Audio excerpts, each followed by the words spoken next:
जय श्री कृष्ण चैतन्य प्रभु नित्यानंद श्री अद्वैत गदाधर शिवासादि गौर भक्तवृंद। हरे कृष्णा कृष्णा कृष्णा हरे हरे, हरे राम राम राम हरे हरे। नमो विष्णुपादाय कृष्णप्रेष्ठाय भूतले श्रीमते भक्ति वेदांत स्वामिनिधि नामिने। नमस्ते सरस्वती देवे गौरवाणी प्रचारिणे, निर्विशेष शून्यवादी पाश्चात्य देशतारिणे। ग्रंथराज श्रीमद्भागवतम की जय। ग्रंथराज श्रीमद्भागवतम स्कंद 1 अध्याय 14 और श्लोक संख्या 13। शस्ताः कुर्वन्ति मां सव्यं दक्षिणं पशवः अपरे वाहांश्च पुरुष व्याघ्र लक्ष्ये रुदतः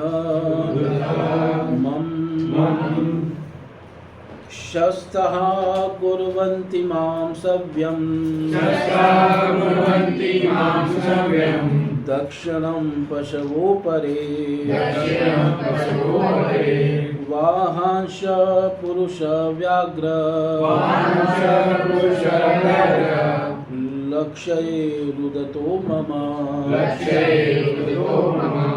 शस्तः कुर्वन्ति मां सव्यं दक्षिणं पशवोपरे वाहांश पुरुष व्याघ्र लक्ष्ये रुदतो मम शस्तः कुर्वन्ति मां सव्यं दक्षिणं पशवोपरे वाहांश्च पुरुष व्याघ्र लक्ष्ये रुदतो मम। शस्ताः कुर्वन्ति मां सव्यं दक्षिणं पशवोपरे वांश्च पुरुष व्याघ्र लक्ष्ये रुदतो मम। शस्ताः कुर्वन्ति मां सव्यं दक्षिणं पशवोपरे वाहांश्च पुरुष व्याघ्र लक्ष्ये रुदतो मम। शस्ताः कुर्वन्ति मां सव्यं दक्षिणं पशवोपरे वाहांश्च पुरुष व्याघ्र लक्ष्ये रुदतो मम।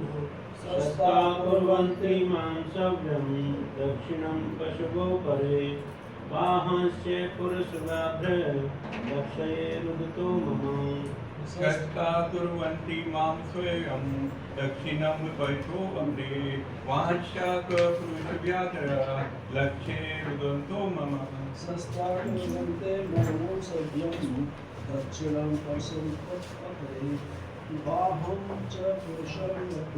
मम। शस्ताः कुर्वन्ति मां सव्यं दक्षिणं पशवोपरे वाहांश्च पुरुष व्याघ्र लक्ष्ये रुदतो मम। शस्ताः कुर्वन्ति मां सव्यं दक्षिणं पशवोपरे वाहांश्च पुरुष व्याघ्र लक्ष्ये रुदतो मम। शस्ताः कुर्वन्ति मां सव्यं दक्षिणं पशवोपरे वाहांश्च पुरुष व्याघ्र लक्ष्ये रुदतो मम। शस्ताः कुर्वन्ति मां सव्यं दक्षिणं पशवोपरे वाहांश्च पुरुष व्याघ्र लक्ष्ये रुदतो मम। शस्ताः कुर्वन्ति मां सव्यं दक्षिणं पशवोपरे वाहांश्च पुरुष व्याघ्र लक्ष्ये रुदतो मम। शस्ताः कुर्वन्ति मां सव्यं दक्षिणं पशवोपरे वाहांश्च पुरुष व्याघ्र लक्ष्ये रुदतो मम।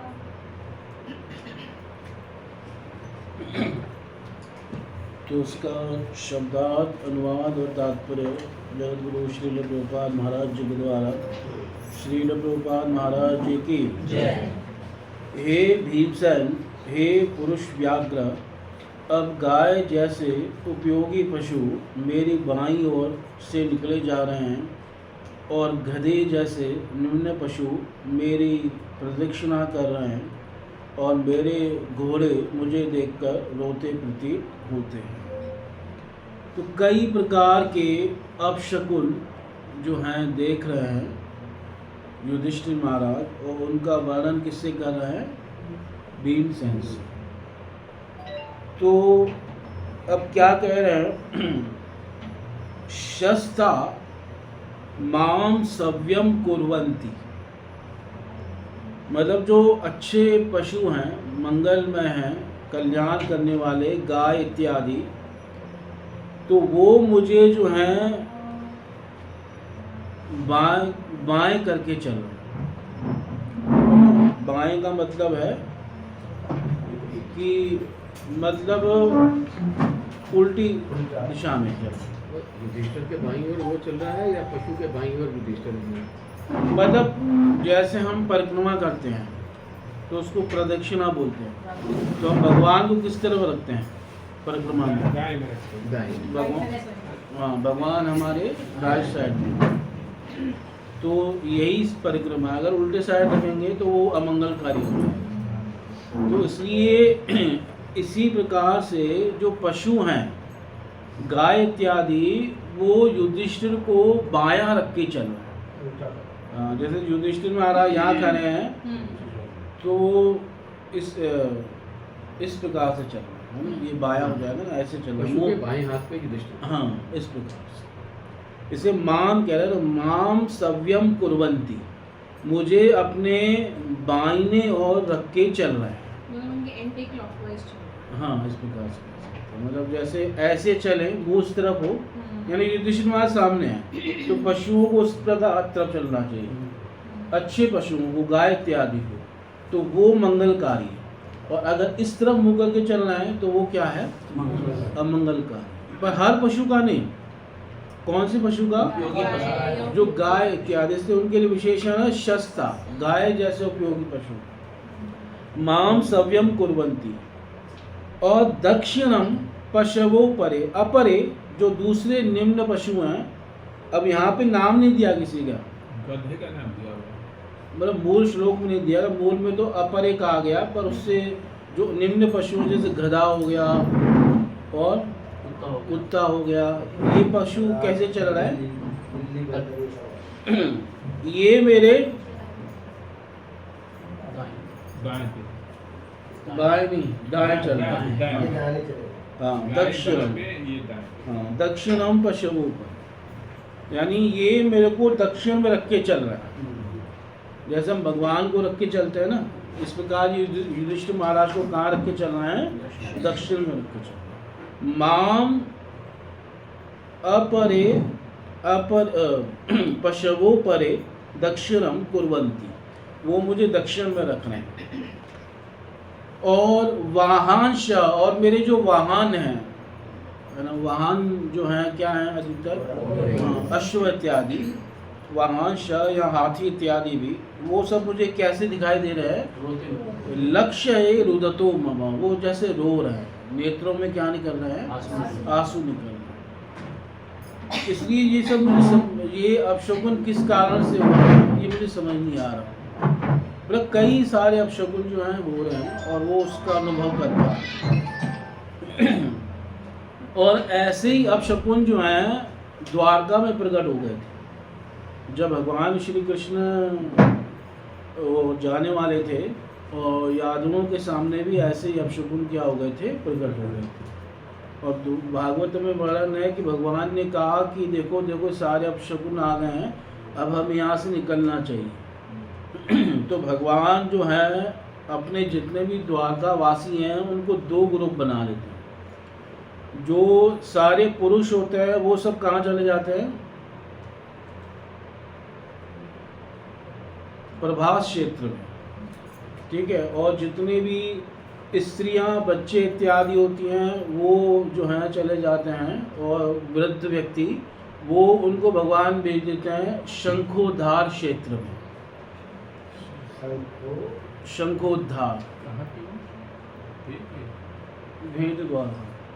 अच्छा भेंट द्वार हाँ। इसको शंकुद्वार कहते हैं। हाँ, शंकुर द्वार क्षेत्र के, हाँ, वहाँ पे उनको भेज देते हैं। उसका पहले नाम भेंट द्वार का नहीं था, पहले नाम था शंखोद्धार क्षेत्र, तो वहाँ पे उनको भेज देते हैं। तो होता क्या है कि ये वहाँ भगवान कहते हैं कि हम वहाँ जाएंगे, ब्राह्मणों को दान देंगे, मंगलमय कार्य करेंगे, हमारे सारे अमंगल क्या हो जाएंगे, दूर हो जाएंगे, इस प्रकार समझाते हैं। और जहाँ कर पहले दान इत्यादि करते हैं, पूजा करते हैं, सब कुछ करते हैं, जहाँ सरस्वती पश्चिम की ओर बहती है। तो इस प्रकार से बाद में फिर क्या होता है, क्योंकि सारे पुरुष वहीं गए हुए थे, तो ये मदिरा पीने लगते हैं, और मदिरा पी के जो है सबकी बुद्धि बिगड़ जाती है, और सब के सब आपस में क्या करने लगते हैं, लड़ने लगते हैं। और फिर ऐसे लड़ाई हो जाती है जैसे भाई भाई में लड़ाई हो रही है ना, और फिर वो सब मिल करके कृष्ण बलराम को भी मारने लगते हैं, तो फिर कृष्ण बलराम भी लड़ाई में आ जाते हैं। तो ऐसे करते करते सारे अस्त्र शस्त्र उनके क्या हो जाते हैं, खत्म हो जाते हैं। तो पास में ही एक घास उगी हुई थी, हाँ सरकंडे, एर का घास, उसको जैसे ही हाथ में उठाते थे वो क्या बन जाती थी, जैसे कोई वज्र के समान। उसको उठा के उससे क्या करने लगे, लड़ाई करने लगे, और एक दूसरे को क्या करने लगे, मारने लगे। तो इस प्रकार सारे यदुवंशी जो हैं आपस में इस प्रकार लड़ करके मरे गए, है ना। मतलब भगवान की योजना थी, भगवान ने इस प्रकार से लीला की थी कि मेरा यदुवंश जो है इस प्रकार से जाएगा। और फिर भगवान जो है वहाँ पे एक स्थान पे, एक वन में जो है जाके बैठ जाते हैं, एक पीपल के वृक्ष के नीचे। और उस समय एक बहरिया जो है भगवान के चरणों को हिरण की आग समझकर उनके ऊपर क्या कर देता है, मार देता है। और उस समय कई भगवान के पार्षद होते हैं जो भगवान के सामने मूर्तिमान होकर खड़े थे, यानी शंख चक्र गदा पद्म इत्यादि, ये सब भगवान के सामने मूर्तिमान होकर खड़े थे। और भगवान के सारथी भी वहाँ आ जाते हैं, दारुक। और दारुक जैसे ही आते हैं तो बहुत रोने लगते हैं एकदम, और वो अपने रथ से एकदम नीचे उतर के भगवान के चरणों में गिर पड़ते हैं दारुक जी। और इधर वो बहलिया, जरा बहलिया जो है वो भी आ जाता है, भगवान से क्षमा मांगता है। तो भगवान कहते हैं तुम चिंता मत करो, तुमने मेरा ही काम किया है, इसलिए तुम्हें डरने की जरूरत नहीं है। और भगवान उस बैलिए, उस शिकारी को सशरीर ऊपर के लोकों में भेज देते हैं। हाँ, उसका शरीर त्यागता नहीं है, वो सदेहम, देह के साथ। और इधर देखते देखते भगवान का जो रथ है, भगवान की ध्वजा, भगवान के अश्व, ये सब भी सशरीर भगवान के धाम में चले जाते हैं। और भगवान दारुक को कहते हैं कि तुम तुरंत द्वारका जाओ, और जहाँ वहाँ जो हमारे संबंधी बचे हैं, हमारे पिता माता उग्रसेन जी, इन सबको बताओ कि यदुवंश आपस में लड़के क्या हो गए हैं, सबका नाश हो गया है, और अब आप यहाँ से निकल जाओ, क्योंकि मेरे न रहने पर ये समुद्र इस द्वारका को क्या कर देगा, डुबो देगा। यदुवंशियों में लड़ाई द्वारका में नहीं करी थी? नहीं, प्रभास क्षेत्र में करे थे, भगवान पहले ही सबको निकाल के ले गए थे। तो भगवान ने कहा मेरे न रहने पर ये समुद्र क्या कर देगा, द्वारका को डुबो देगा। और तुम क्या करो कि अर्जुन के साथ सबको भेज देना, मेरे माता पिता को भी, उग्रसेन को भी, मेरी पत्नियों को भी, जितने बच्चे हैं उनको अर्जुन के साथ कहाँ भेज देना, इंद्रप्रस्थ या हस्तिनापुर, इस प्रकार से भगवान ने कहा। तो भगवान के आदेश से दारुक जी बहुत जल्दी द्वारका आए, वहाँ से प्रभास क्षेत्र से, और उन्होंने द्वारका में ये समाचार दिया जो वहाँ पे थे उग्रसेन वगैरह, देवकी वसुदेव। तो वो सब भागे भागे देवकी वसुदेव, भगवान की पत्नियाँ, और जो भगवान के पुत्रों की या अन्य यादवों की पत्नियाँ थी, सब भागी भागी कहाँ आई, प्रभास क्षेत्र में आए, सबके सब लोग।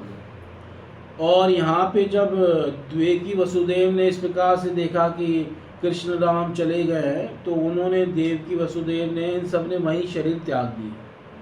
और इवन जो भगवान की कई पत्नियां थी उन्होंने भी क्या कर दिया, वहीं पे शरीर छोड़ दिया।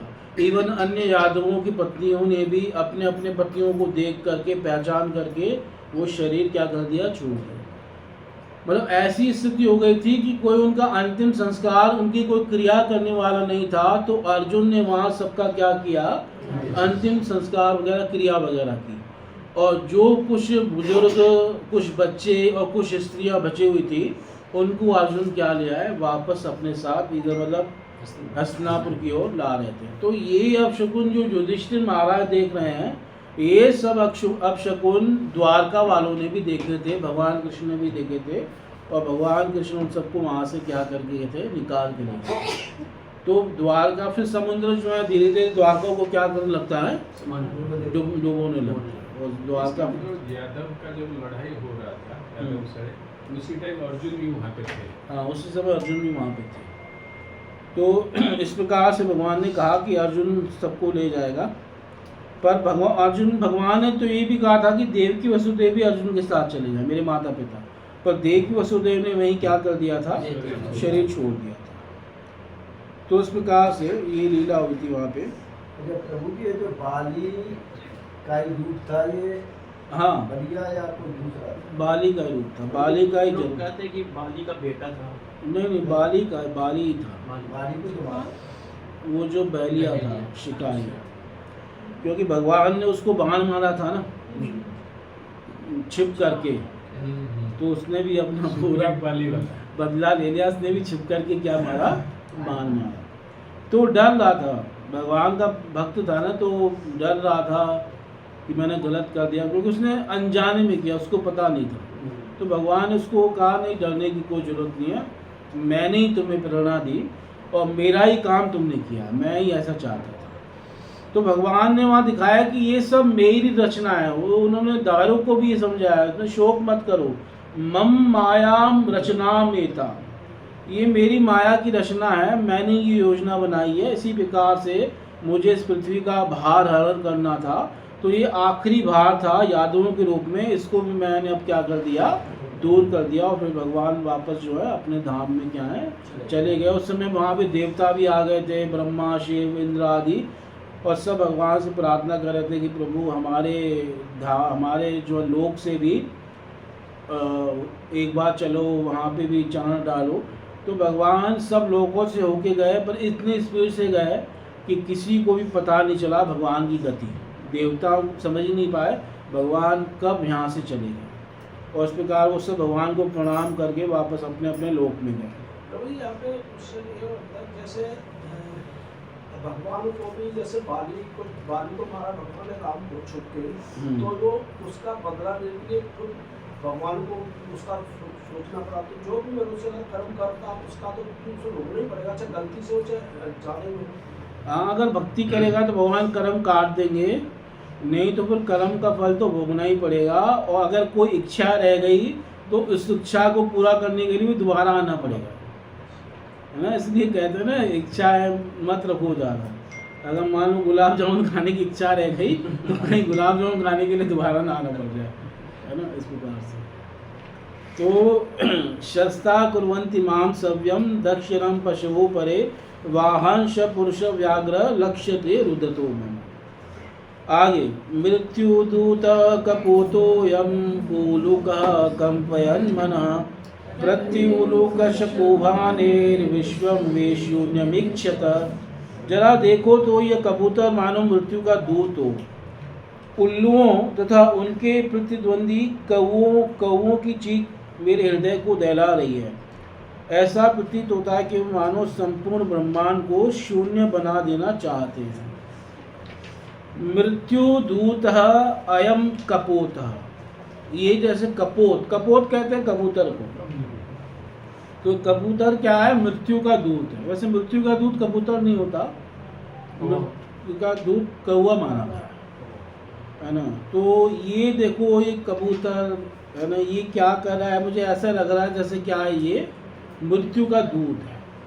और उल्लू का, ये जो उल्लू है, ये अपनी भयंकर ध्वनि से मेरे मन को क्या कर रहा है, दहला रहा है। कंपयन मना, मेरा मन कांप रहा है। उल्लू का, और प्रति उल्लू कश्य कुहाने, और ये जो कौवा है ये भी अपनी भयंकर ध्वनि कर रहा है। पृथ्वी उलू करा, और ये सारा ऐसा लग रहा है इनकी ध्वनि से ये पूरा विश्व क्या बना रहे हैं, ये लोग शून्य बना रहे हैं। विश्वम में शून्य मिक्षता, यानी ये सब मृत्यु के दूत बनकर ये सारे विश्व को क्या करना चाहते हैं, खत्म करना चाहते हैं। विश्वम में शून्यम इक्षता, पूरे विश्व को ये शून्य बनाना चाहते हैं। तो इस प्रकार से ये सब अपवित्र माने गए। पक्षियों में भी उल्लू जो है क्या माना गया है, अपवित्र माना गया। कौवा क्या माना गया है, अपवित्र माना गया। इनको चंडाल पक्षी कहा गया। मतलब पक्षियों में भी जैसे हंस आदि हैं ये ब्राह्मण हैं, ठीक है। बाज इत्यादि जो है प्राकर्मी पक्षी ये क्षत्रिय की कैटेगरी में आते हैं, है ना। ये कबूतर आदि जो घर गृहस्थी में डूबे हुए हैं ये वैश्य है ना। ये कबूतर हमेशा गृहस्थी में डूबा हुआ है, कभी भी देखो इसको। और इस प्रकार से और कई पक्षी होते हैं जो शूद्र की कैटेगरी में आते हैं, पर ये एक कौवा उल्लू आदि ये बिल्कुल किस में आते हैं, चांडाल में आते हैं, है ना। गरुड़ आदि ये तो ब्राह्मण की कैटेगरी में आएंगे, जो हंस हैं, गरुड़ है, इस प्रकार से। तो कौवा ये सब किस में आते हैं, हाँ।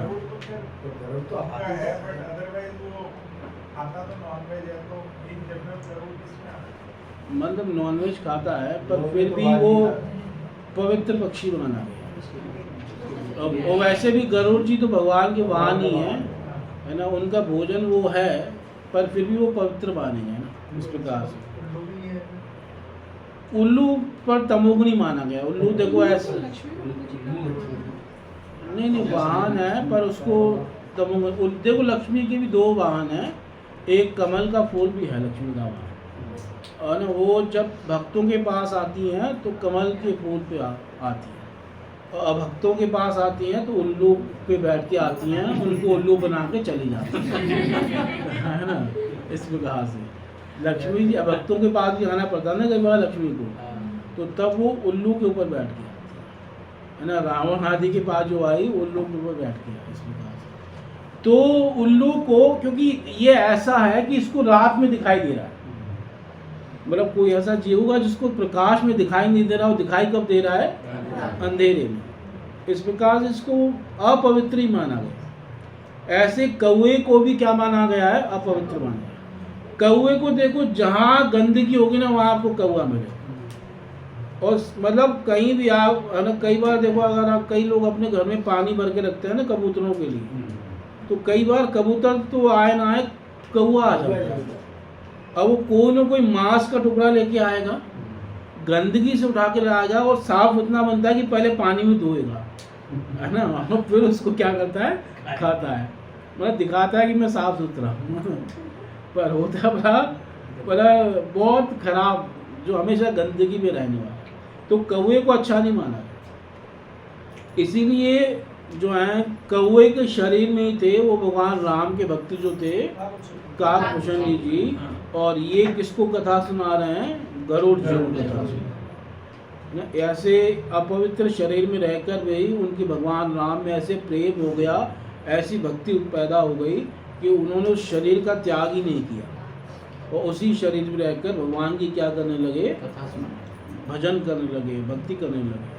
और जहाँ वो रहते हैं उनके आसपास कई मतलब मीलों तक माया का प्रभाव नहीं रहता, इस प्रकार इतने पवित्र हैं।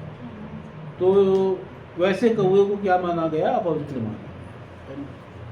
कहते हैं कि जिस शरीर से भगवान के प्रति प्रेम पैदा हो जाए, महात्मा लोग, विद्वान लोग, भक्त लोग उस शरीर को ही सम्मान करते हैं, उस शरीर का त्याग नहीं करते, है ना। जैसे हनुमान जी को प्रेम हो गया वानर के शरीर में, तो हनुमान जी का उसी शरीर में क्या है, इसलिए भगवान शिव ने जो है वो प्रेम के वश क्या बन गए, हनुमान जी बन गए। रुद्र देह त्यजी ने वश वानर भय, है ना।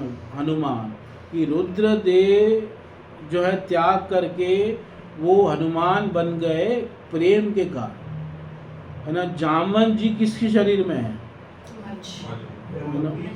हाँ, बालू के शरीर में, ऋषि के शरीर में, और वो उस शरीर से भगवान के प्रति क्या कर रहे हैं, प्रेम करना है, भक्ति करना है।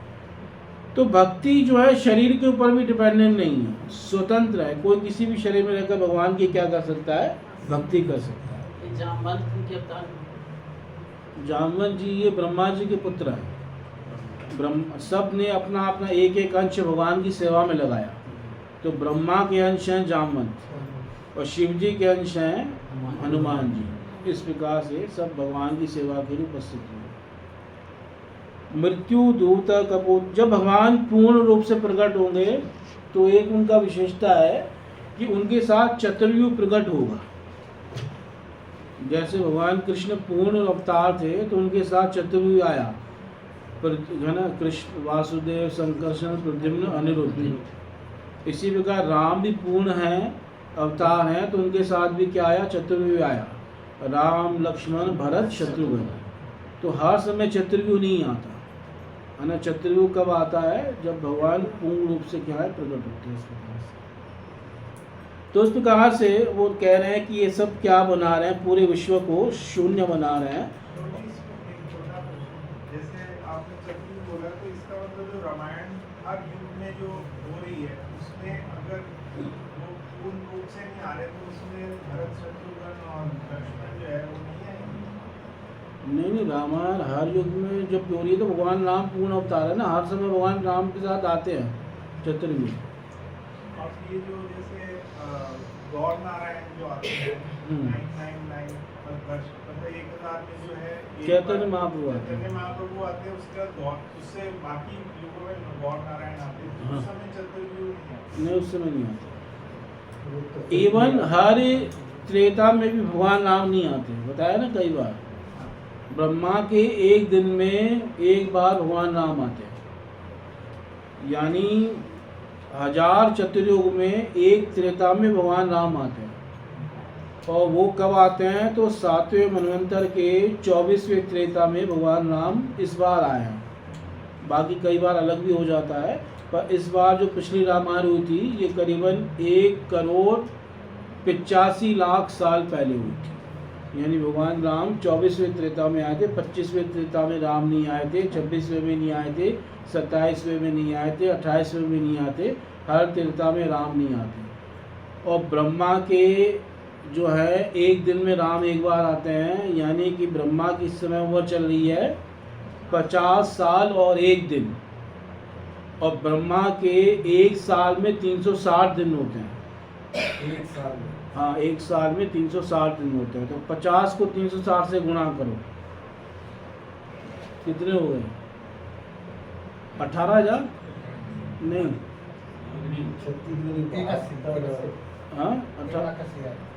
360 को हमें गुणा करना है 50 से, 18,000। यानी इस ब्रह्मांड जब तक बना है तो इसमें भगवान 18,000 बार आ चुके हैं, भगवान राम। ये ब्रह्मांड जब से बना, क्योंकि ब्रह्मा के हर दिन में आ रहे हैं।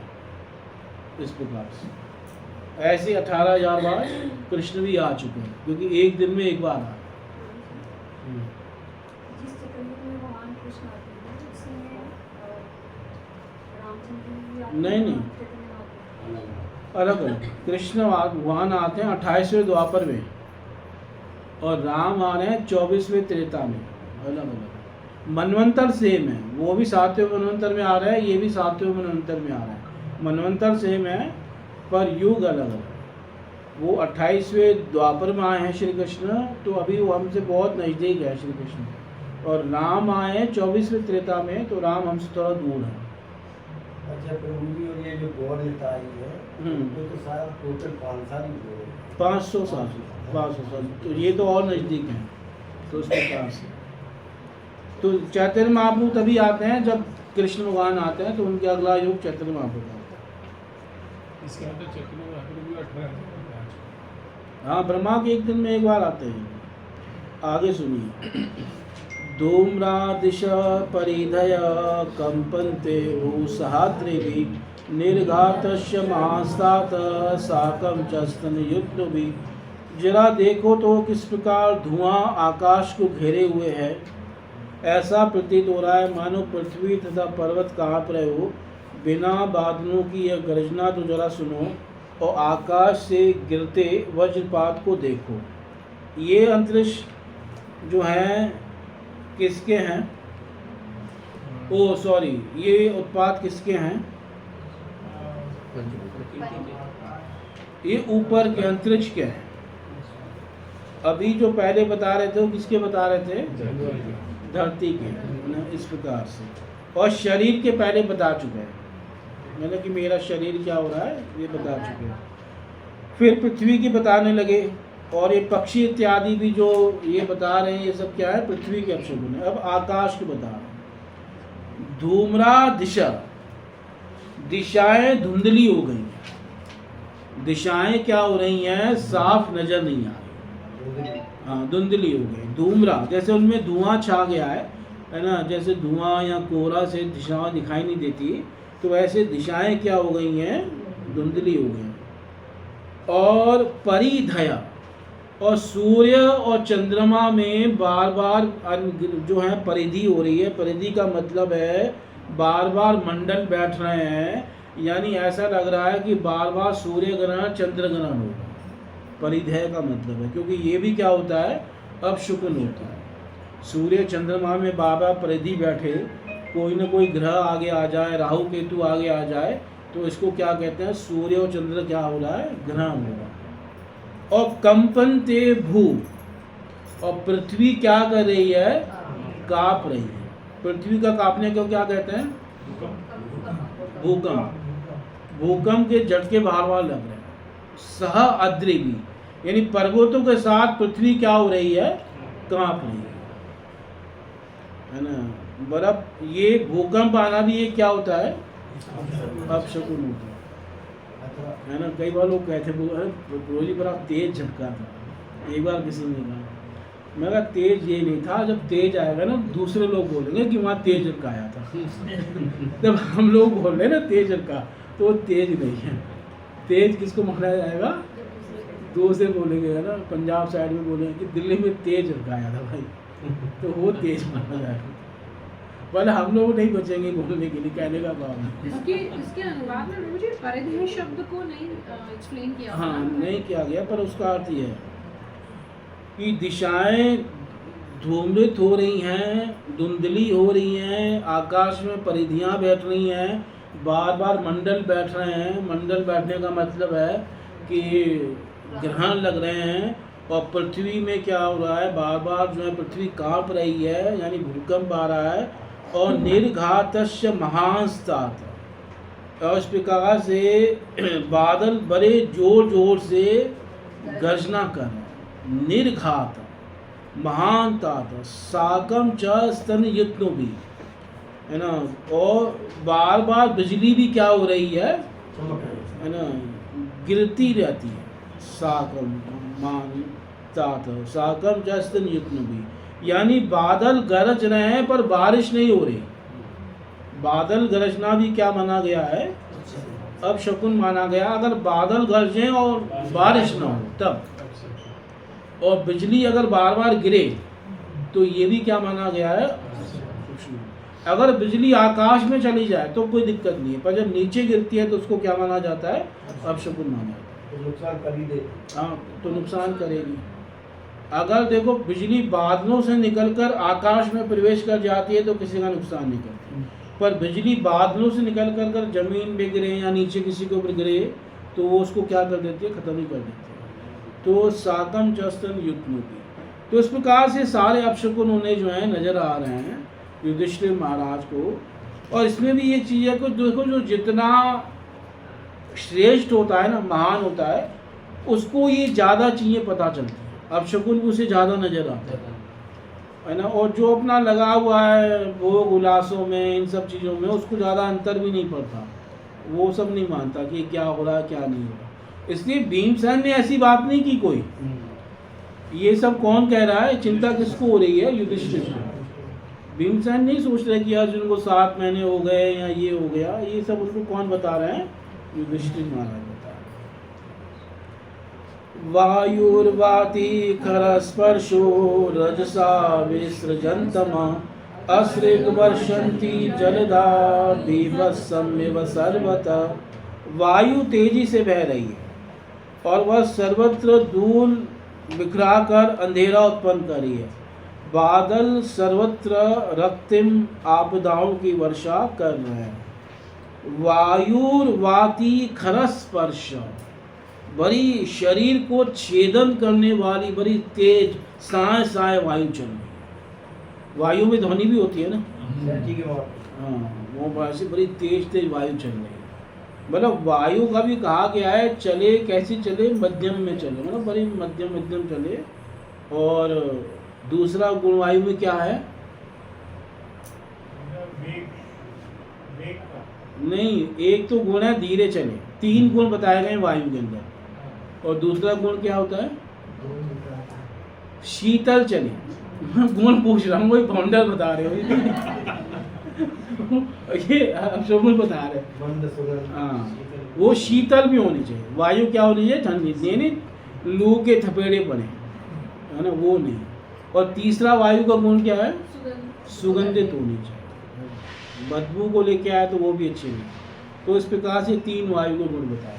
पर वो ही बहुत तेज चले, पर्वतों को मतलब वृक्ष आदि को जो तोड़ती हुई, उनको उखाड़ती हुई, इस प्रकार से उसको क्या बताया गया है? उसको अब शकुन बताया। वायुर्वाती खरस्पर्श, हाँ, साइक्लोन या वैसे भी चलती है। जैसे अब शुक्र यहाँ बताया है, ऐसा तो अब शुक्र यहाँ पे तो बहुत बार होते हैं हमारे। हाँ, चलती रहती है। जापान तो ऐसी अपशकुनों से भरे अर्थ में तो वहाँ हर 2 मिनट में 5 मिनट कई बार जो समुद्र के नज़दीक होता है ना, तो वहाँ पे भी तो चलता। और रजसा विसृजनतम, और एक अपशकुन क्या होता है कि वायु में इतनी धूल हो कि वो पूरी जगह क्या कर दे? ढक दे, अंधेरा कर दे। मतलब आंधी है ना, और उसमें ही मतलब धूल इतनी ज़्यादा है कि कुछ दिखाई नहीं दे। और ऐसी वायु एकदम एक बार चली थी, अभी की बात नहीं कर रहा मैं, भगवान कृष्ण की लीला की कर रहा हूँ। अभी हाँ, जब कौन आया था? तिरुनावर्त जब आया था, तो माता यशोदा ने कृष्ण को यहाँ रखा, क्योंकि पहले वो कृष्ण को खिला रही थी। तो भगवान कृष्ण समझ गए कि तिरुनावर्त आ रहा है। तो भगवान कृष्ण इतने भारी हो गए कि माता यशोदा उठा ही नहीं पा रही। गिरी मारम, मतलब पर्वत के समान, न से है ना, वो वजन सहन नहीं कर पाई। एकदम उन्होंने क्या रख दिया? जमीन पे रख दिया, मतलब अपने पास ही रख दिया। और इतनी धूल उड़ी, पूरा ब्रज में धूल छा गई कि यशोदा माता को यहाँ सामने बैठे कृष्ण भी जो नजर नहीं आ रहा।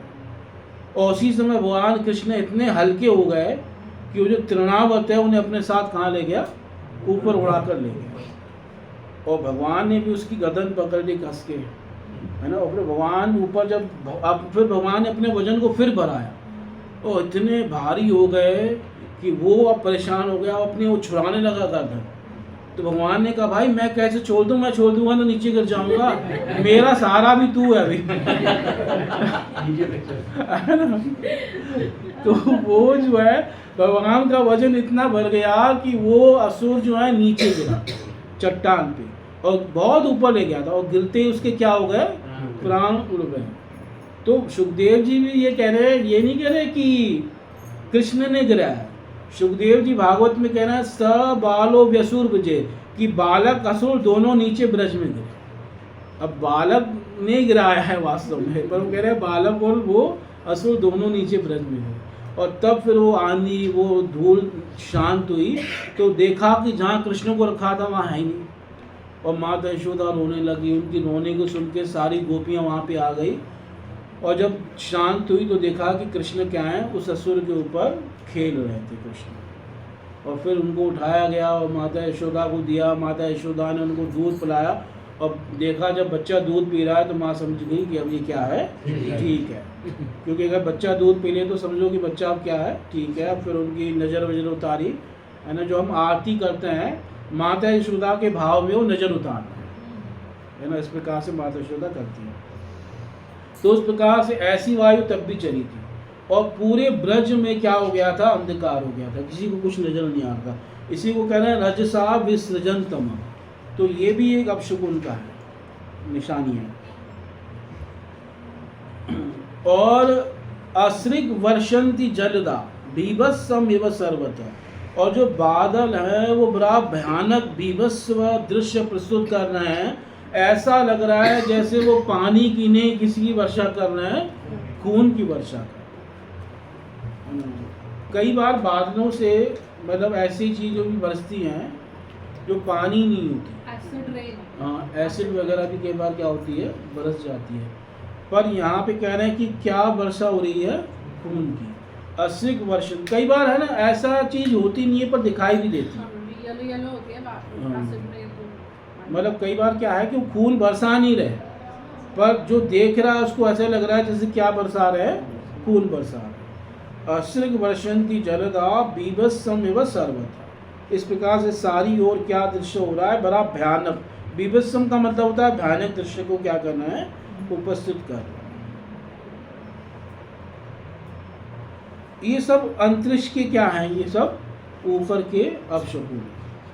सूर्यं हत प्रभं पश्य ग्रह मर्दं मिथो दिवि ससंकुलेर्भूतगणे ज्वलिते इव रोदसी।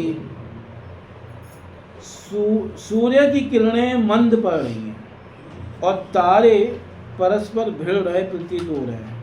ब्रह्मिक जीव जलते हुए तथा रोते प्रतीत हो रहे हैं। कह रहे हैं सूर्यम हत प्रभम, सूर्य की प्रभा ऐसा लग रहा है कि क्या हो गई है, कम हो गई, खत्म हो गई। हत प्रभम मंद पड़ गई। मतलब हालांकि सूर्य इतने करोड़ों अरबों साल से चल रहा है, पर अभी तक ये नहीं कह सकते कि इसकी प्रभा क्या पड़ी है, कम हुई है ना। ऐसा कह सकते हैं कि अब सूर्य देव बूढ़े हो रहे हैं, अब वैसी बात नहीं है, हमारा जवानी में जो मजा था वो नहीं। ऐसा तो नहीं कह सकते ना, आज भी वही तपा रहे हैं कि नहीं तपा रहे गर्मी के दिनों में, है ना। सूर्य हत प्रभम, पर अब शकुन में युधिष्ठिर को क्या लग रहा है कि सूर्य की प्रभा मंद पड़ गई। आकाश में ग्रह परस्पर क्या कर रहे हैं, टकरा रहे हैं।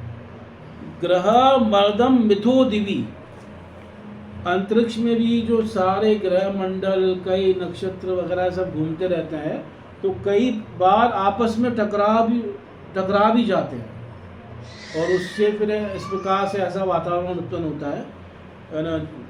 जैसे कई बार साइंटिस्ट कहते हैं ना कि एक वो आ रहा है अंतरिक्ष से, धूमकेतु आ रहा है ना, और ये फिर ये हो जाएगा वो हो जाएगा। और कई भगवान ने ऐसी व्यवस्था कर रखी है हमारे आसपास कि वो जैसे पृथ्वी के आसपास होते हैं तो वो जो है क्या हो जाते हैं, वो दूसरी दिशा में चला जाता है ना। कई ऐसे हॉल है जो है ना, वो उसको क्या कर लेते हैं, अपने बीच खेल लेते हैं।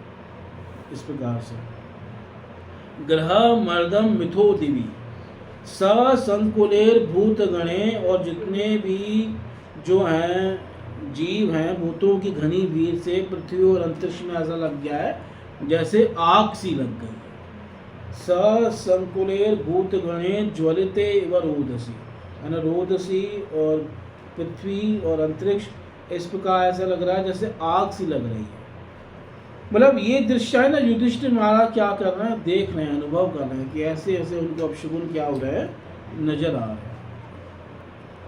नद्यो नद्दाश शुभिता सरांसी च मनांसी च न ज्वलति अग्निराजेन कालोयम किम विदास्यति।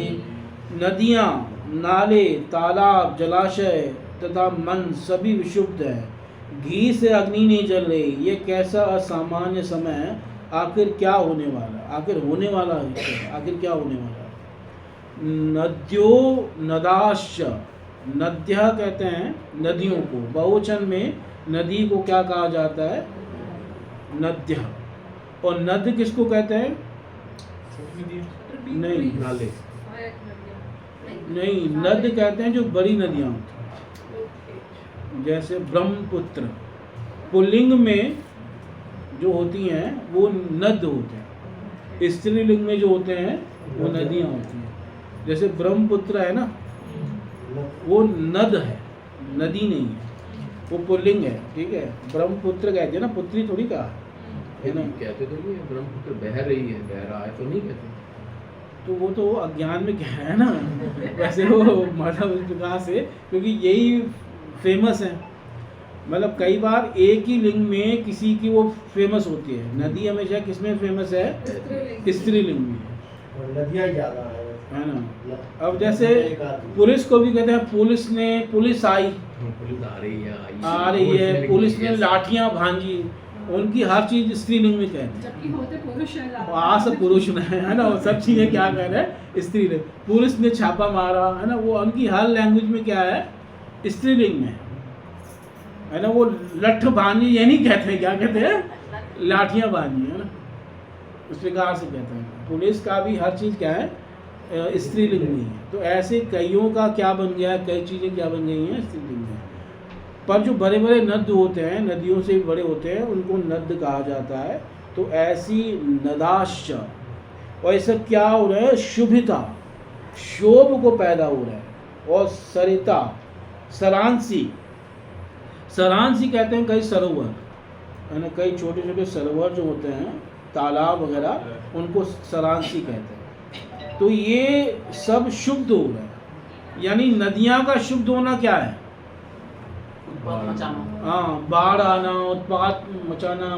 क्योंकि नदियाँ क्या होती हैं? वो दिशाएं भटक जाती हैं। जहाँ से जाना है वो वहाँ से इधर उधर से बह के सबको डुबाते हुए चली जाती है। पर समुद्र नहीं ऐसे भटकता। समुद्र अपनी मर्यादा में ही रहता है। वो जो वहाँ है वो एक मर्यादा तक आगे आएगा, उसके बाद वापस चला जाएगा, है ना। ऐसा नहीं कि समुद्र भाई ज़्यादा जल किसमें है? समुद्र में। इसलिए कहते हैं, कई बार तुलना करते हैं कि जो भाई ज़्यादा संपन्न होता है वो अपनी मर्यादा में रहता है, और जो थोड़े ऐसे होते हैं ना छिछोरे लोग, थोड़ा सा धन आ गया इधर उधर भटक जाते हैं। वो नदियों के समान कि थोड़ा सा जो है, जो जल ज़्यादा आ जाता है बारिश में, तो नदियाँ चौड़ी हो जाती हैं, इसको डुबो उसको डुबो, ये सब बाढ़ नदियों में आती है। कहीं सुना है कि समुद्र में बाढ़ आ गई? नहीं तो आता है। हाँ, 16 फुट ऊपर उठते हैं। पर वो हमेशा नहीं होता, वो कभी कभार होता है ना। और नदियों में बाढ़ प्राय बारिश के दिनों में क्या है, कई क्षेत्रों में आ ही जाती है। तो नद्यो नद्याश शुभिता सरांसी च मनांसी च, और न केवल सरांसी, सरोवर, तालाब इत्यादि, इवन मन भी शुभित है। और मन किसके शुभित है?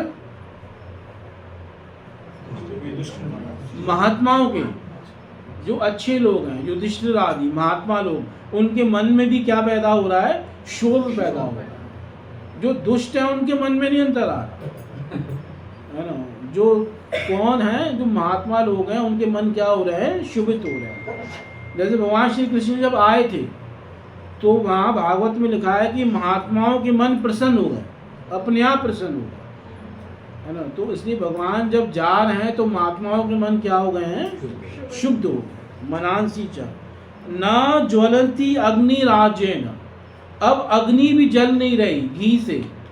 इसका मतलब क्या है? कि अब यज्ञ आदि भी नहीं हो रहे हैं, है ना। यज्ञ आदि भी क्या हो गए हैं? बंद हो गए हैं। अब अग्नि भी नहीं जल रही, है ना। आजेन, घी से अग्नि भी नहीं जल रही। यानी कि अब महात्मा लोग, जो ब्राह्मण लोग हैं, वो यज्ञ आदि भी नहीं कर रहे हैं। ये भी क्या हो रहा है? अब शकुन हो रहा है। जबकि जब भगवान कृष्ण आए थे तो उस समय बुझी हुई अग्नियाँ प्रज्वलित हो गई थी अपने आप। और अग्नियाँ बुझ क्यों गई थी? कंस के आतंक से, कंस के प्रभाव से, कंस के साम्राज्य से अग्नियाँ बुझ गई थी। और भगवान के आने से वो अग्नियाँ क्या हो गई? प्रज्वलित हो गई। और अब अग्नियाँ फिर से क्या हो गई हैं?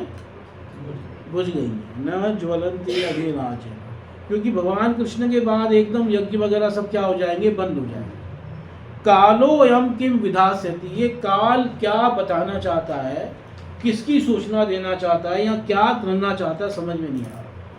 मतलब युधिष्ठिर महाराज को डाउट हो गया है कि शायद ये सारा काल सूचना दे रहा है कृष्ण के जाने की, जिसके बारे में नारद जी कह गए थे, है ना। वो क्लियर बोल नहीं रहे, क्योंकि कई बार मन में जो डाउट होता है ना, व्यक्ति उसको वाणी पे लाता नहीं, कहीं लाने से सचमुच वैसा ना हो जाए। और उसे मन ही मन कहीं किसी चीज़ का क्या होता है? आशंका होती है, वो किसी को बताता भी नहीं है। तो ऐसे ही युधिष्ठिर महाराज के मन में आशंका हो रही है, वो अपशकुनों का वर्णन कर रहे हैं ना, पर ये अपशकुन किस कारण से हो रहे हैं ये अभी नहीं बता रहे हैं, पर उन्हें लग रहा है कि शायद ये वो समय आ गया है जिसका कौन बता गए थे, नारद जी बता गए थे। तो ये सब भी क्या है, अपशकुन है ना। ये कह सकते हैं कि फिर से ये किसके अपशकुन बता रहे हैं, पृथ्वी के ही है ना। बीच में अंतरिक्ष में बताया, फिर पृथ्वी के बता रहे हैं। न पिबन्ति स्तनं वत्सा न दुह्यन्ति च मातर रुदन्ति अश्रुमुखा गावो न हृष्यन्ति ऋषभात् ब्रजे। बछड़े न तो गायों के थनों में मुंह लगा रहे हैं, न गायें दूध देती हैं, वे आंखों में आंसू भरे खरी खरी रंबा रही हैं, और बैलों को चारगनों में कोई प्रसन्नता नहीं हो रही। न पिबन्ति स्तनम वत्सा, बछड़े दूध नहीं पी रहे। वत्सा मतलब बछड़े, स्तनम न पिबन्ति, स्तनों को नहीं पी रहे, और न दुह्यन्ति च मातर, और जो गाय माताएं हैं, गाय हैं, वो भी अब जो है दूध नहीं दे रही है ना, उनका भी दोहन नहीं हो क्या जा रहा है ना। इस प्रकार से कह रही हैं ना, दुहने या नहीं देती हैं। कोई अगर दूध निकाल रहा है तो उनको दूध निकालने नहीं दे रही हैं। और गायों की स्थिति कैसी है, रुदंती अश्रु मुखा गाव, गाय जो है रो रही हैं, ऐसा लग रहा है कि जैसे उनके मुख से क्या निकल रहे हैं, आंसू निकल रहे हैं। और ना हर्षंती ऋषभा ब्रजे, ब्रज में ऋषभ जो है, ऋषभ कहते हैं बैल को, वो हर्षित नहीं। ब्रज कहते हैं किसको, चारागाह गौशाला को ब्रज कहा जाता है। जो अहिरों के, यादवों के या ग्वालों के गांव होते हैं, उन गांवों को ब्रज कहा जाता है, जहाँ बहुत सारी गायें हों, गोपाल रह रहे हों, चारागाह हो, है ना। इन गायों को क्या कहा जाता है, ब्रज कहा जाता है। तो न हर्षंती ऋषभा ब्रजे, तो इस प्रकार से कोई भी प्रसन्न नहीं है, और सब जो है भगवान के जाने का क्या कर रहे हैं, दुख मना रहे हैं, शोक मना रहे हैं। और सबसे ज़्यादा दुखी कौन है, सबसे ज़्यादा दुख किसको हुआ है, भगवान के जाने को।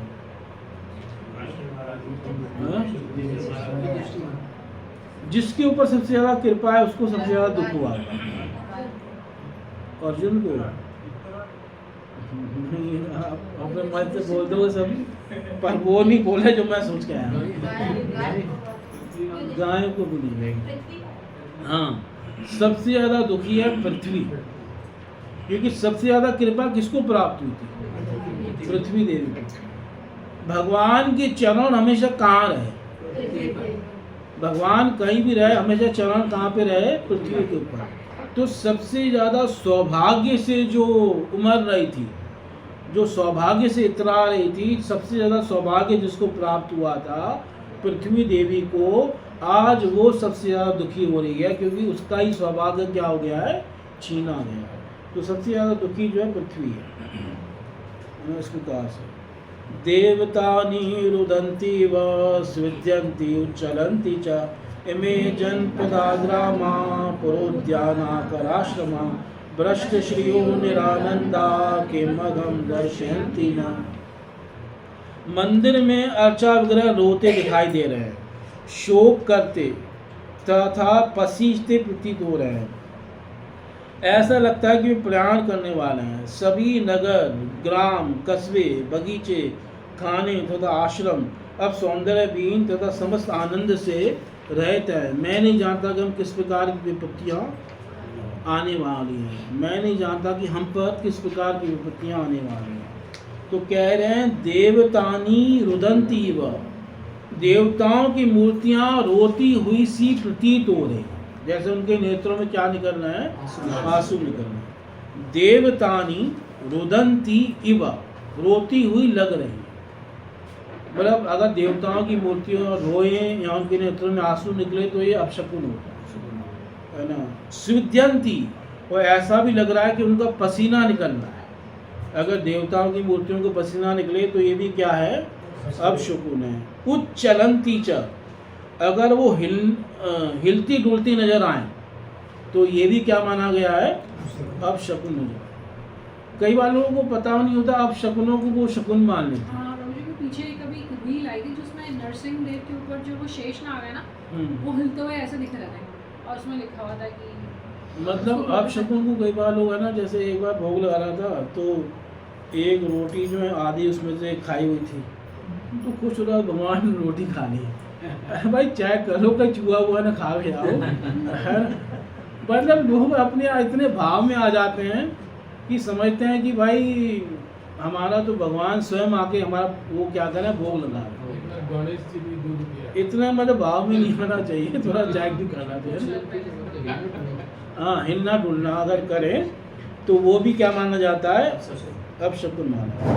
अगर देवताओं की मूर्ति रोती हुई लगे, पसीना निकलता हुआ लगे या हिलती डुलती लगे तो उस प्रकार से बने। इमे जनपदा ग्रामा, ये जो जनपद हैं, गांव हैं, पुर हैं, पुर मतलब शहर, उद्यान, उद्यान कहते हैं जब बहुत सारे फल लगे होते हैं उनको उद्यान कहते हैं। आकर, आकर मतलब खाने, कई चीज़ों की खाने होती हैं। और आश्रमा, जो आश्रम है, भ्रष्ट श्रीयो, सबका ऐश्वर्य क्या हो चुका है? भ्रष्ट हो चुका है। निरानंदा, और सबके सब निरानंद हैं, कहीं पे भी आनंद नहीं है। किम अगम दर्शयंती न, और ये किस अग को, अग कहते हैं पाप को, यानी ये किस अनिष्ट की सूचना दे रहे हैं हमें पता नहीं चल रहा है ना, क्या है, किस अनिष्ट की क्या अनिष्ट होने वाला है ये हम नहीं पता लगा पा रहे। इस प्रकार से युधिष्ठिर महाराज जो हैं ये कई सारे अपशकुन देख रहे हैं। और अब एक दो और बताएंगे और उतनी देर में फिर अर्जुन क्या है द्वारका से वापस आ जाए। यहाँ पे जो देवता यहाँ पे कौन से विग्रहों की बात होती है? क्योंकि द्वापर युग में तो भगवान कृष्ण मतलब थे, तो उसमें देवता यहाँ पे विष्णु जी की मूर्ति या फिर शिव जी की मूर्ति ऐसे? मतलब यहाँ पे मंदिर तो पहले से थे ना, तो कई देवताओं के मंदिर थे, कई भगवान विष्णु के मंदिर थे, तो उन सब की बात कर रहे हैं युधिष्ठिर महाराज, है ना। दुर्गा आदि के भी मंदिर कई प्रसिद्ध पुराने हैं, कई शक्तिपीठ हैं, और कई भगवान शिव के भी पुराने मंदिर हैं, इवन भगवान विष्णु के भी पूजा हो ही रही है। तो इस प्रकार से इन सब देवताओं को उन्होंने देखा कि ये रोते हुए से प्रतीत हो रहे हैं, मतलब रो रहे हैं ऐसा भी उन्होंने नहीं कहा, पर ऐसा लग रहा है कि जैसे रोते हुए प्रतीत हो रहे हैं। इस प्रकार जैसे एक जगह तो बोला था ना कि जैसे भगवान विष्णु को देवताओं की कैटेगरी में नहीं रखना चाहिए, वो नहीं। उसमें है, तो अब देवता ऐसे जनरल एक्चुअल में जब भगवान विग्रह के रूप में है तो उनको कई बार देवता भी बोला जाता है, तो वहाँ देव का मतलब जो है वो भगवान ही होता है। डीटी को कई बार देव करके बोलते हैं, इसमें कोई बोल डीटी विग्रह को, है ना, जिसको अर्चा कहते हैं, किसी उसको कोई विग्रह कहता है, कोई उसको देवता कहता है। जैसे देवता के सामने आपको जोर से बात नहीं करनी, अब कोई ये बोल रहा है तो उसका मतलब है भगवान के विग्रह के सामने आपको जोर से बात नहीं करनी, तो वहाँ देवता शब्द भगवान के लिए भी लागू होता है। मंदिर में जब भगवान हैं तो उनको कई बार देवता बोल सकते हैं कि देवता के सामने चप्पल पहन के नहीं जाना, तो इस प्रकार से बोला जा रहा है। तो भगवान के सामने जो है चप्पल पहने, देव मूर्ति के सामने कंबल पहन के मत आओ, तो इसका मतलब भगवान के सामने कंबल पहन के मत आओ। तो ये सब जो है कई बार भगवान को देवता करके संबोधित किया जाता है, इसमें कोई दिक्कत नहीं। हरे कृष्ण। ग्रंथ रहा श्रीमद् भागवतम की जगत गुरु श्रील प्रभुपाद महाराज जी की निताई गौर प्रेमानंद।